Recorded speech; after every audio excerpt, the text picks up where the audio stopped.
Bonjour tout le monde, ici Suzanne Hiron de Mamie et Papyrus. Je suis une démonstratrice indépendante Stampin' Up! Dans notre truc du mardi de cette semaine, tout est autour du centre. Alors, je vais vous donner des indications pour comment trouver le centre. Allons-y!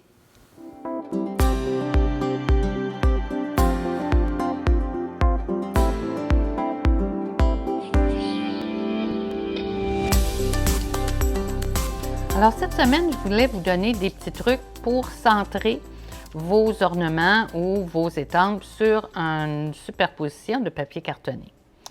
Alors, je vais commencer par prendre ma règle et je vais aligner.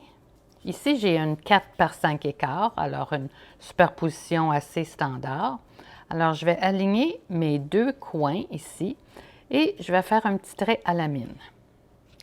Je vais retourner mon papier cartonné. Je vais aligner encore une fois mes deux coins et un autre trait à la mine. Alors, voyez-vous, l'intersection, ça se trouve être mon point central. Alors, vous pouvez vous guider avec ça. Placez votre ornement ou, avant de placer votre ornement, juste faire un petit point, effacer les marques au crayon à la mine et vous êtes en affaire. Pour un morceau qui n'est pas de dimension standard, ça fonctionne tout aussi bien. Coin à coin, un petit trait, coin à coin, encore une fois, et vous avez votre centre de cette superposition-là. Maintenant, qu'arrive-t-il quand on a une perforatrice et qu'on veut trouver le centre d'un cercle, par exemple? Alors, je vous amène ici la perforatrice cercle 2 pouces et quart. Et je voulais trouver le centre pour avoir un demi-cercle. Donc, ce que je vais faire, c'est que je vais perforer un morceau de papier à photocopier. Je vais le plier en deux.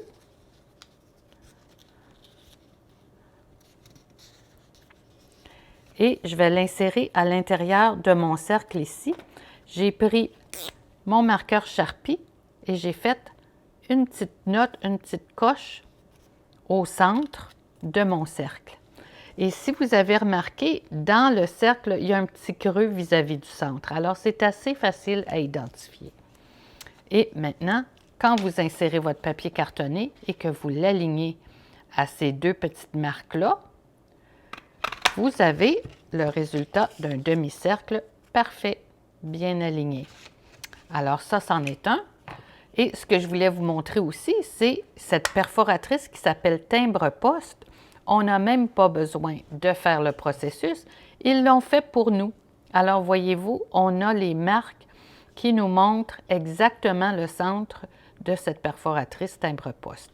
Merveilleux. Merci Stampin' Up! La dernière, je voulais vous montrer cette étiquette sophistiquée. Alors, vous voyez, il y a un petit point ici et une petite bande aussi qui nous permet d'ajouter un ruban ou autre chose, une bande de papier pour terminer notre étiquette. Alors, ce qu'on peut faire, c'est, je vais vous montrer à faire un gabarit pour bien centrer votre petit point ou votre languette d'insertion. Alors, je vais faire la même chose avec un papier de photocopie. Je vais le plier en deux.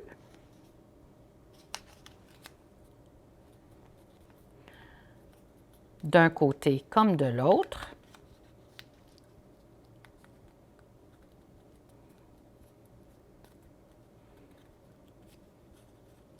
Alors maintenant, vous avez votre papier cartonné. Vous posez votre gabarit sur le papier cartonné et vous tirez une ligne au crayon lamine. Alors, on est assuré que c'est bien centré. La même chose dans l'autre direction, si vous voulez une étiquette verticale, vous allez placer votre gabarit au centre de l'étiquette et venir tirer votre ligne juste en l'appuyant délicatement au gabarit de papier. Maintenant, vous savez que c'est bien centré. Ma ligne n'est pas tout à fait assez droite.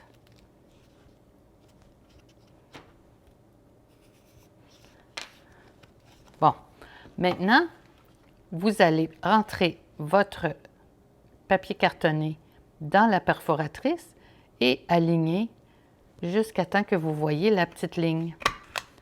Alors, vous êtes assuré que c'est perforé bien au centre. La même chose pour le petit point. Vous alignez pour avoir la petite ligne. Et voilà, votre petit trou est bien centré. Il suffit ensuite d'effacer vos lignes à la mine ou si vous, de toute façon, si vous l'avez fait à l'endos de votre étiquette, vous avez simplement qu'à utiliser le côté où il n'y a pas d'adhésif.